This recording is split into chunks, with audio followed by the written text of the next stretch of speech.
Namaste and welcome to Pods by PEI, a policy discussion series brought to you by Policy Entrepreneurs Inc. My name is Sonia Jimmy. Today's episode is a part of our Curbing Corruption series. Curbing Corruption is a Pods audio series unraveling the complexities of corruption and exploring the strategies to combat this global challenge, where PEI colleagues engage in candid conversations with experts, practitioners, and thought leaders who offer insights into the intricate web of corruption, its impact on communities, and the ever-evolving innovations and strategies to measure and combat it. We have PEI colleague Kushi Hang's conversation with Narayan Adhikari on inviting innovation in anti-corruption strategies. Narayan Adhikari is a social entrepreneur and leader in global accountability and governance. He is the co-founder and South Asia representative for Accountability Lab Nepal and runs OpenGov Hub Kathmandu to promote transparency, accountability, and civic participation in governance. He is on the board of trustees to Results UK and co-chair for C7 Open and Resilient Society for 2023 and is a strategic advisor to the #ShiftThePower global movement. Kushi and Narayan discuss anti-corruption strategies with a focus on the role, significance, and need for innovation in the field. They explore what it means to embrace innovation in anti-corruption, dissecting the different aspects and challenges in reimagining this pursuit. They also go over revert innovative anti-corruption campaigns led by Narayan himself and discuss their impacts and limitations. We hope you enjoy the conversation. Welcome to the show, Narayan. How are you feeling today? Feeling good, and thank you, Kusi, for having me. Yeah. So we're in the third episode of our Curbing Corruption audio series, and in this conversation, we're heading into anti-corruption strategies and particularly focusing on the various ways of inviting innovation in this pursuit. Social efforts in countering corruption are perhaps as old as the issue of corruption itself, but they've rarely been successful. And in this context, Narayan, your team at Accountability Labs were one of the few who explored beyond top-to-bottom approaches to find new ways to counter this problem. My first question for you today is, what inspired your interest to work in anti-corruption and then eventually feeling the need to explore innovative anti-corruption approaches in this scene? Thank you. I think I always like this question, but it's one of the hardest things for me to explain. In terms of what inspired me to become a one of the champions on anti-corruptions. I think I would say I'm one of the victims of corruption. Just to give you a very short story of when my father had 6 children and struggling to feed us, and he was looking for some opportunities. We were very small and young, and that time he had to give a lot of favors to the people who had power and access and authorities. And I was wondering always why he had to please these people in order to get a job and to work. And he would explain to me, the thing is you have to give favor to someone who is going to give you a job. So I feel bad about that. And also I sort of get a lot of inspiration from my academia and later on engaging as a youth activist and seeing everywhere, that things are not working like education, health, and then later on engaging with this development work. And it's continued to inspire me to do something. And I found working on anti-corruption, or I would not say anti-corruption, is really about building integrity and promoting good governance. I like how you separated the two ideas, anti-corruption versus creating integrity. And we'll come back to that as we move on with the conversation. And thank you so much for sharing that personal story. I think that's something so many people in our country can relate to. So far in this series, I think we've adequately defined corruption and laid out its different forms with scholars. However, corruption is a concept that's truly embedded in the Nepali lexicon. And you've had this extensive experience working with diverse civil groups on the ground. So drawing from that, what have you observed are some of the common conceptions and misconceptions about corruption that you have come across so far? I think the first conception about corruption is everywhere, and it's an act of unethical behavior. It's about stealing public resources for private gain, political or institutional gain, and there's another conception about corruption is not just about, stealing money or any public resources, but it's also about people being dishonest and not able to fulfill their duties because they're not working hard, they're dishonest to their own duties, and they're misusing their entrusted power for personal gain. And the misconception is it's just against this, Like when I say it's not just about money, it's also about, stealing the time, or you're not presenting your work dutifully and honestly. And it's also about, there's a misconception that corruption is, in some context and culture, is actually efficient. Some people believe that, what's wrong of giving some favors and paying some bribes and kickbacks if it's going to facilitate your work.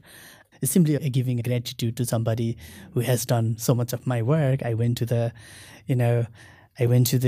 district administration office for my citizenship, and that official has done so much for me. People simply feel so blessed, and they simply take it as a normal process of giving. So it's really about accepting corrupt. This sort of normalization. Normal acceptance and the normalization. So that's what you see commonly. Absolutely. And also another misconception is that when you talk about corruption, the symptoms is actually the cause that makes people, institutions, or system to be corrupt and having the lack of integrity. So the misconception is that if you find somebody, let's say a police officer is taking bribes, and you simply caught that police officer and put in jail, and you see this is the end. But actually, we need to understand why that person is actually not fulfilling that duty. So why a school teacher is not going to school and teaching honestly, and why a health worker is actually not working hard. We need to understand what are these underlying causes and what actually make that person corrupt. So we can delve into this later. Yeah, definitely. And I'm glad that you brought up this idea of how corruption is not just a symptom, but has larger underlying causes that are going on, which is, I think, the perfect segue for my next question, which is, what do we really mean when we say innovation in anti-corruption? And this sort of reminds me of what you said at the really top, which is there's a difference between anti-corruption and integrity, which I think is a very innovative way of seeing this whole problem. And my question is, what are we leaving behind from previous practices as we embrace innovation in this pursuit? Like you mentioned very early, that corruption is everywhere, and it has been there since civilization started. And anti-corruption efforts also started since then. And it has always been, like I said, looking at from the rule of law perspectives and in enforcing laws and rules and giving punishment to the corrupt, and never thinking of how we can promote a positive behavior and really create that behavior as a role model to inspire, particularly the new generation, before they get entrenched in corrupt behaviors. And it has been so much of tick box exercise. Let me give you an example about a report card. What you do is you just go and try to spotlight where the mistakes are, where the black spots are. And you're not really looking at where the shining lights are. That may be small, but that may play a big role in terms of instigating ideas of anti-corruption in more positive and in shifting values and norms, rather than just continue enforcing laws and rules that are not necessarily inspiring and creating incentives to everyone within and outside the power realm. And when we talk about innovation, I think it is not really about creating new technology, or it's not really a rocket science, but about doing things differently and recognizing the changes that happen in the anti-corruption space as well as in the corruption space. We have seen with the proliferation of technology and, the globalizations and the connectivity. If you look at the corruption network, they're well networked, they're very smart, and, and the corruption ecosystem is so efficient. But the anti-corruption's work and ecosystem is not efficient, it's not connected. It has been working on silos, and there's no collective approach. There's no, the community approach. So I think what we need to revive when you talk about innovation is really leave all these, isolated silos approach and follow through this connected collective approach. And that's where we can look for innovation. And innovation is nothing other than finding something that is going to work for you. It could be a technology-enabled innovation. It could be use of arts and the cultural practice that we have been doing. It could be anything. It could be something like what we're doing now is creating a podcast, creating a conversation that is leading to some kind of change. In a way, we want to see the change in making governance working for all. Those are some very interesting observations. Moving forward with this conversation, I think I want to focus a bit more on dissecting global innovations that we've seen in anti-corruption and specifically focusing on the campaigns that you worked. One of the most groundbreaking updates in anti-corruption strategies was perhaps your Integrity Icon campaign. This was intriguing for me personally because we were taking on corruption with a positive attitude, trying to focus on amplifying the honest individuals, like you said, the bright stars, and practices then rather than fixating on what is corrupt. Can you share how the program worked in Nepal? What were its processes and how did you see the impacts unfold? Yeah, thank you for mentioning this. This is one of my favorite things. Of course, I like it because I'm one of the co-founders of this idea. Actually, I have involved about, I don't know exactly, but 7-8 years on a so-called anti-corruption movement here and there in Nepal, internationally. And I found it's nice to call out people, it's nice to shame people, and it's nice to finger point. If you can find the solution for sustainable, solution for forever. Otherwise, it's just boring, You're just wasting your energy, just keep finger pointing, spotting on what is not working. So when we started Accountability Lab in 2012, we were looking for what we can do, something new, something inspiring, something positive. And there's a different approach on anti-corruption. Anti-corruption shouldn't always be just catching the bad person and putting in a jail. There should be something inspiring, which I mentioned before. So we came up with this name, Integrity Idol. So we used to call it Integrity Idol before, but now we changed the name because of the American Idol just claimed, their copyrights and all. But the idea was, we went to see different people, especially within government, and at the same time, we also talked to people from media, civil society, and my colleagues and friends, and everybody sort of wanted some positive narratives on anti-corruption. It's really not just about fighting corruption, but also about building that personal accountability and integrity, and really highlighting what is working and using this as a model to inspire more people. And it's really about shifting individual beliefs and values and to create an expectation that is integrity become an expectation, like good behavior become an expectation versus, there is always the fear, there is always the blame game, and there is always naming and shaming. So the naming and faming approach, we found it's really helpful and it's really encouraging and it's really it's really about appreciating the one that is working and using the power of individual honesty and integrity in fighting corruption.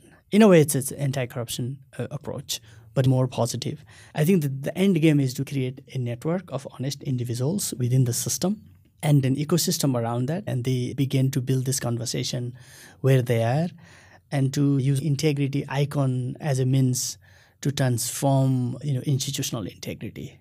So using them as a catalyst for change within the public service system. And now that you've said it out loud, it makes so much sense to make a network out of individuals who are striving to be honest.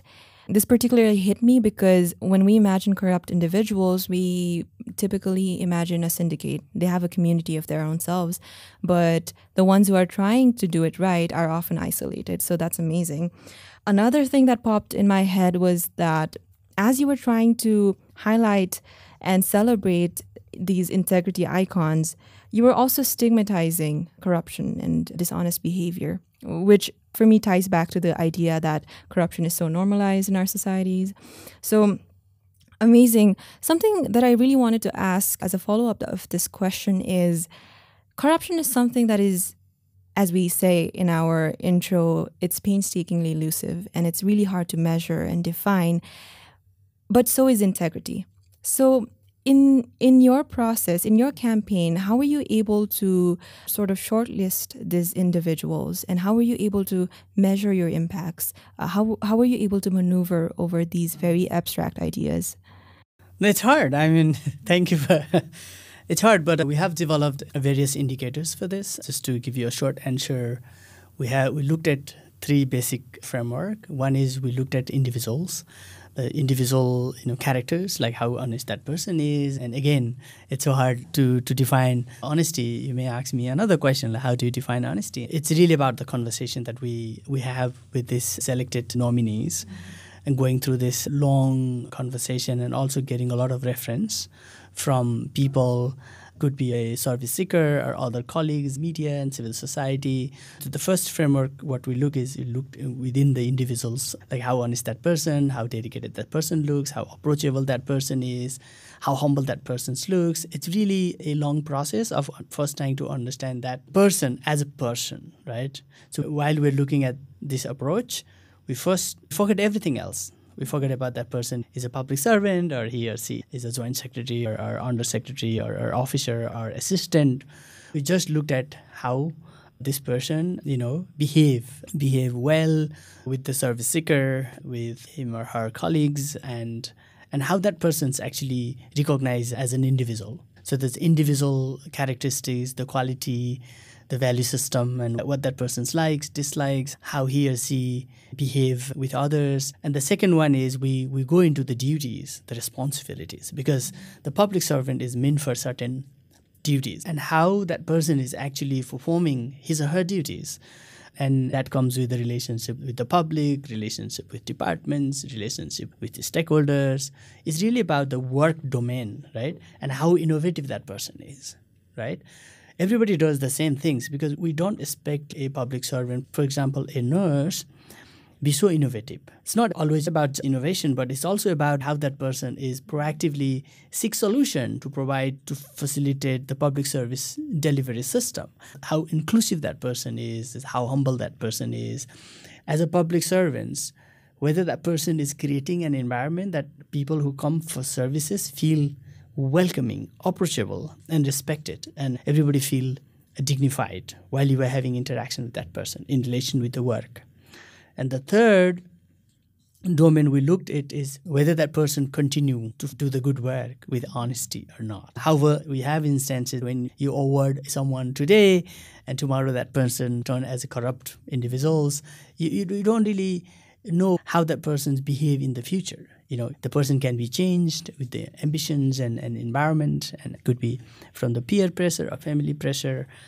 So we would also have a lot of conversation and try to understand whether that person will continue this behavior or not. Then we have a panel of judges who are very experienced and well-respected people, and they also verify this information and talk to various people, and we try to get the best individuals. But there is a limitation for us. Definitely. And I think it would be unfair for anyone to expect you to have built this foolproof selection process anyways, because these are things that are perfected over time, right? But it's still amazing the effort that you've put in and the thought that goes into this procedure. I also wanted to know, what are the direct and some of the indirect impacts that you've seen once you've brought in Integrity Icon? Of course, there are those that we've already spoken of, but also in terms of inspiring successive individuals, have we seen cases of that sort? Yeah, like when we did this after 1 or 2 years, I remember this staff college who provide training to upcoming public servants. They called us and they said, hey, we would like to invite your Integrity Icon to tell their stories so that these upcoming public servants will have some kind of inspiration, and also they will be connected and they can work as a mentor. So with this conversation with the staff college and with other institutions, what we have is, even if it's small, it's not big, but we started something called Integrity Innovation Lab. We also call it Integrity School, because the school is aimed for young public servants who have a desire to grow within their administration and have ambitions, but they have some level of fears of whether I get entrenched into all these kind of bad behaviors, and I don't want to retire with all these allegations and blames. I want to continue to do good work and progress in the job, but I need to learn how to maintain integrity and accountability. So with their expectations, we started this school, and now we're having this school which is going really well. There's a lot of young people coming and having conversation, learning from each other's. And this Integrity Icon, because they are a bit experienced, have gone through lots of ups and downs, working within the bureaucracy, and they are actually mentoring these people. helping them by sharing their experiences. And sort of there is a dilemma whether you take a right decisions, you think this is legally right, but at the same time, you're not convinced because this is unethical. Right? How do you balance it? How do you make decisions so that you make the best decisions without hampering your relationship with your boss? But at the same time, you need to put public in the centers. So when you have a dilemma like that, you can always call this integrity icon and get mentorship. And, when we started, the individuals were a bit hesitant. So it's, very normal human behaviors. You cannot just go out and say, hey, my name is Kushi and I'm the most honest person. Somebody else has to always support what that person is about. And they're a bit hesitant to name themselves as an integrity icon because the people and colleagues is like always laughing at them. You are the most honest integrity icon. Oh, wow. And now eventually, because we've been doing this for 10 years and there are like 45 integrity icons, along with these young public servants, we call them integrity scholar and future integrity icons. And we also do integrity icon fellowship, targeting young people who are outside the government. So now coming a community, and I see that community is something bigger and impactful.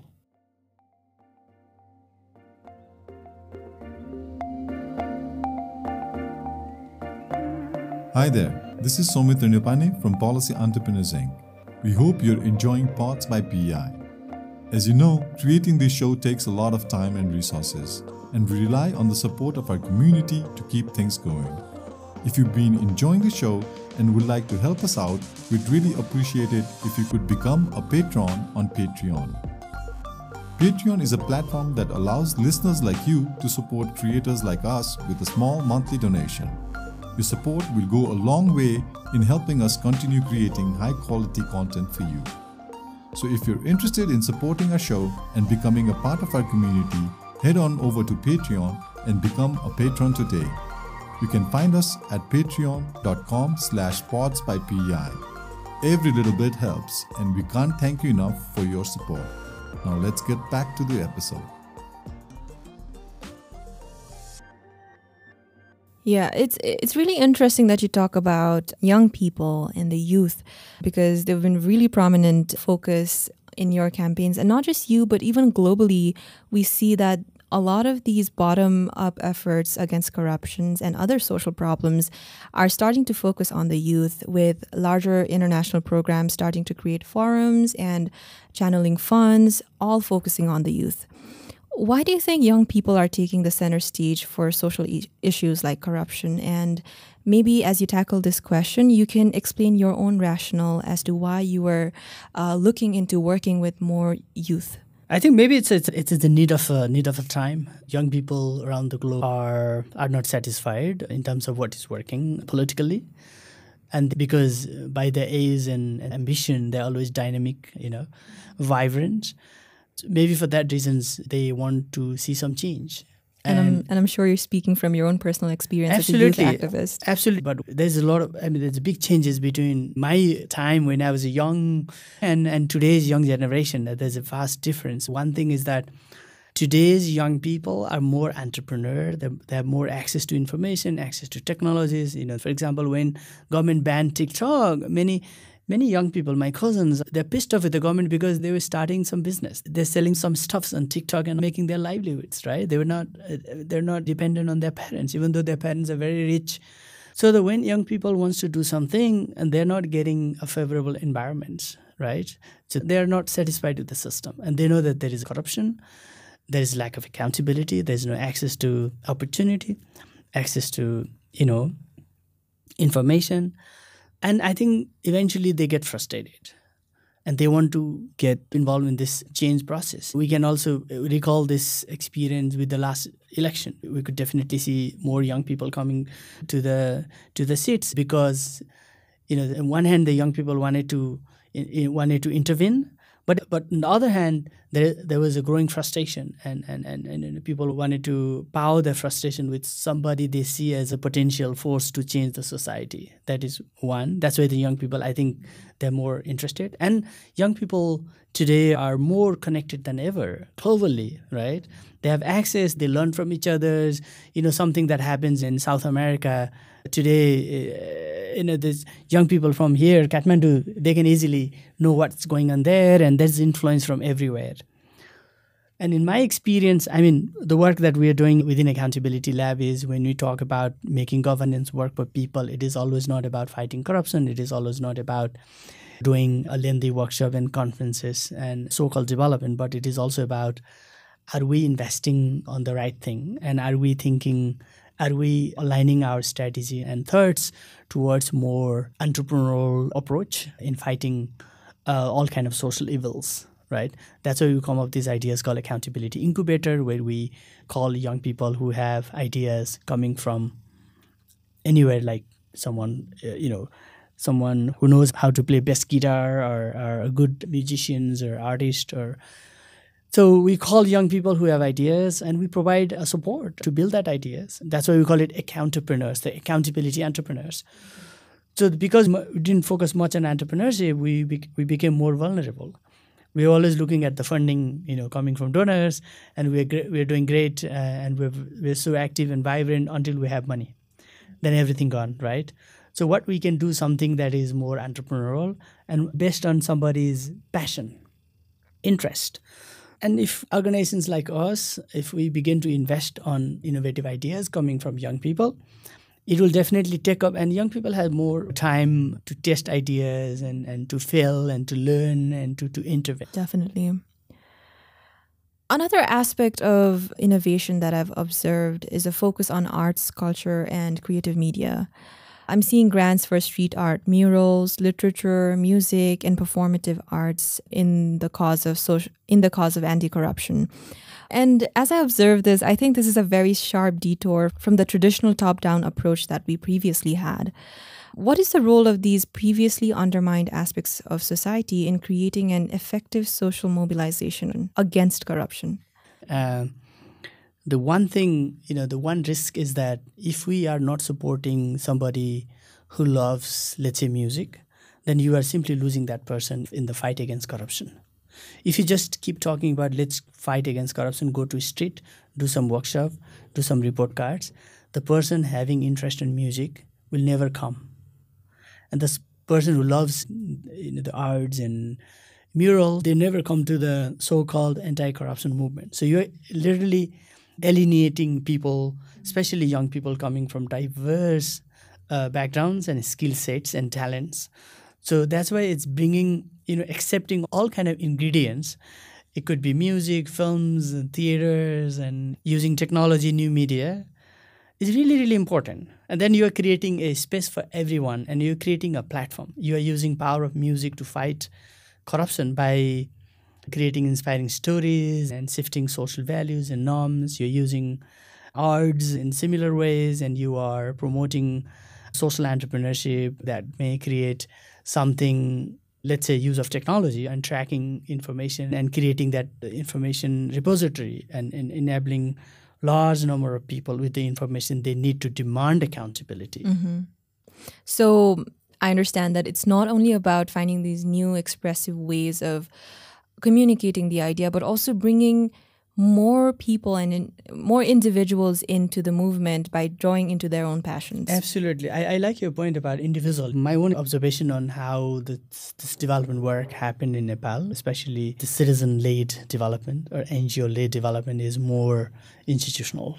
But what about individuals? And when we want to bring that true sense of civic movement, if you really want to bring the notion of civic movement versus the NGO movement, we really need to create an environment for individuals.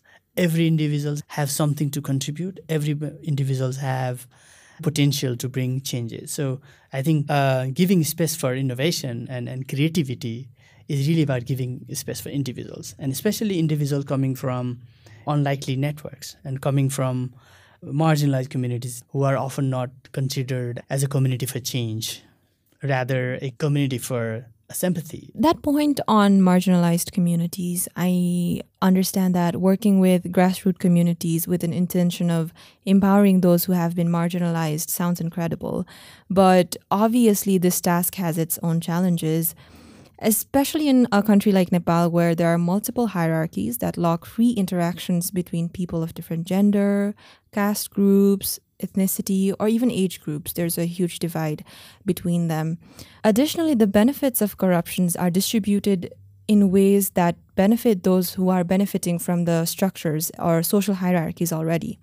So, what are some of the challenges that came up as you worked with local level social mobilization, and how were you able to thaw some of this social frigidity? I think one challenge that you rightly pointed out, when you go to the community, let's say the marginal communities, what we notice is that people who never been in power structures, they always think that politics is not our things and making decisions is not part of our cup of tea. So people are literally, they are self-isolated. But the young people from the same communities, they want to change their own society, and providing the support that they need in terms of how they want to engage with their own communities, and also creating that voice and using that voice to continue to build on the structures. The challenge is whether that community have the power and access to shift that. So I think that's the biggest challenge. And the second challenge is whether there's a continued conversation in this process or not. If there is a way where community can assemble, meet, discuss, and develop appropriate ways to fight the stereotypes. And the third is the communities that has been marginalized for so many years. They need a push. When I'm saying push, it's not about like we are deciding what they want. It's really about giving them more support, helping them to lift up their voices. And here the civil society, the media, the donors, and the government needs to give more emphasis in terms of allocating more resources and giving more opportunity to the people. And if you continue giving more opportunity and creating space, I'm sure you'll get more innovations coming from that communities. Otherwise, we have never tried and tested, and we're never ready to listen to these people. So, and in anti-corruption space, I think the more advanced, affluent, and the more elite societies are more corrupt versus the poor, marginalized, and very indigenous communities. So there may be an opportunity where we can get more insights and narratives on how we can be more honest, more ethical, and more more natural in terms of creating that open and inclusive governance structures. So the opportunity is also learning from these communities. As we're talking about opportunities, I know you just mentioned the collaboration between governments, organizations, and citizens. What further opportunities do you see in innovation in the fight against corruption? What more do you see can be done? Are there any exciting windows that you see are opening for this cause? I think one is definite. Obvious one is, let's leverage technology, especially the information technology, including artificial intelligence. Sometimes it's so hard to predict, the level of and the intensity of corruption. So using technology will help you not just to really collect data and evidence, but also, have that analysis and to create a better anti-corruption strategy. And the second one is, the second opportunity is I see as, the connectivity that young people have globally through social media and other means is an opportunity. And there is also a new opportunity that I see. Individual, either purely individual or associated with the media, they started investigative, reportings, which I think is a brilliant idea. And I have also seen that their investigative reportings is also, uptake by the civil society and other stakeholders, which I think is really, really important. Otherwise you have brilliant, anti-corruption journalists who do a lot of hard work and getting the stories out, but then there is no follow-up. So that's why civil society needs to use this as a tools to advocate. And then there's another last, I think is the good opportunity is that, and there, the anti-corruption or building good governance is not, it doesn't work on silos, and it is actually a cross-cutting approach. So you can apply this approach, everywhere you are working, from gender to environment, climate change, any forms. And you can find hundreds of thousands of innovative ideas. And the opportunity is to really using these innovative ideas for your own, sort of entrepreneurship, and so that you become independent and employed, and so there's the opportunity of leveraging this this social movement, but through the social movement, through this entrepreneurial approach. So with that, we've come to the end of our conversation. And before we end the conversation, I would like to give you some space for you to send out a message or a parting advice for individuals or organizations who are looking to contribute to anti-corruption efforts. I think, okay, let me think. Yeah, sure, take your time. I think one would be like when I go and talk to people, they think that they cannot do anything. They're helpless, they're powerless. But I'm not agreeing on that. So everybody has some potentials and they have power.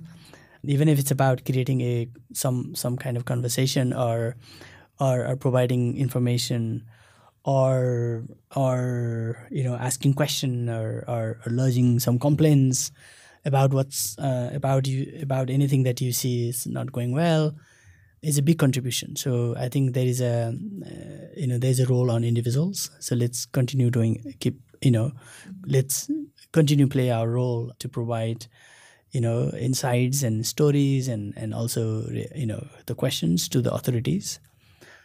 And the third is we have done so much individually, and we are great, and and now we need to translate that individual excellence to the collective excellence, so that the anti-corruption work doesn't just become like there's a term, they call it collective action problem and principal agent problems.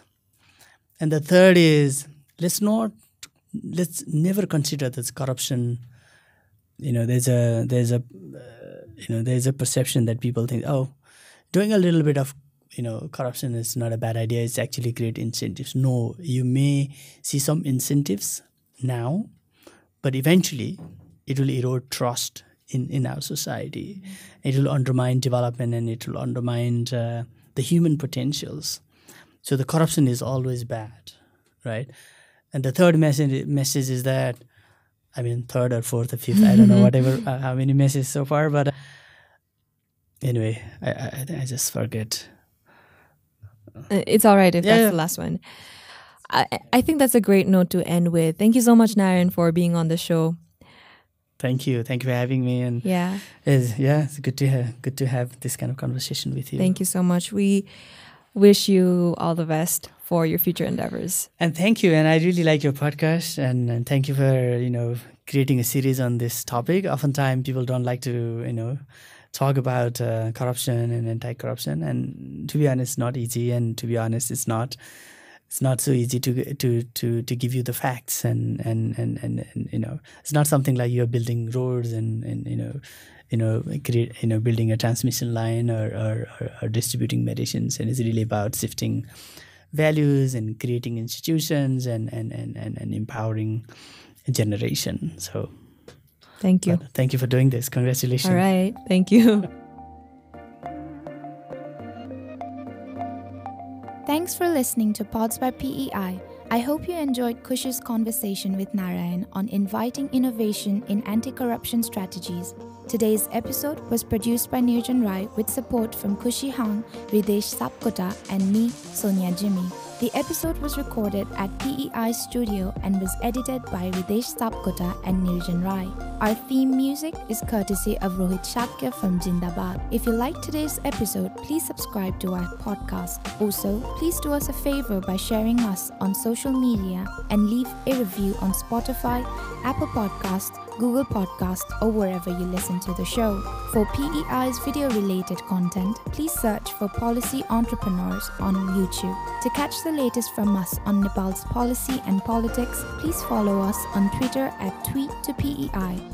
That's tweet followed by the number 2 and PEI. And on Facebook at Policy Entrepreneurs Inc. You can also visit pei.center to learn more about us. Thanks once again from me, Sonia. We'll see you soon in our next episode.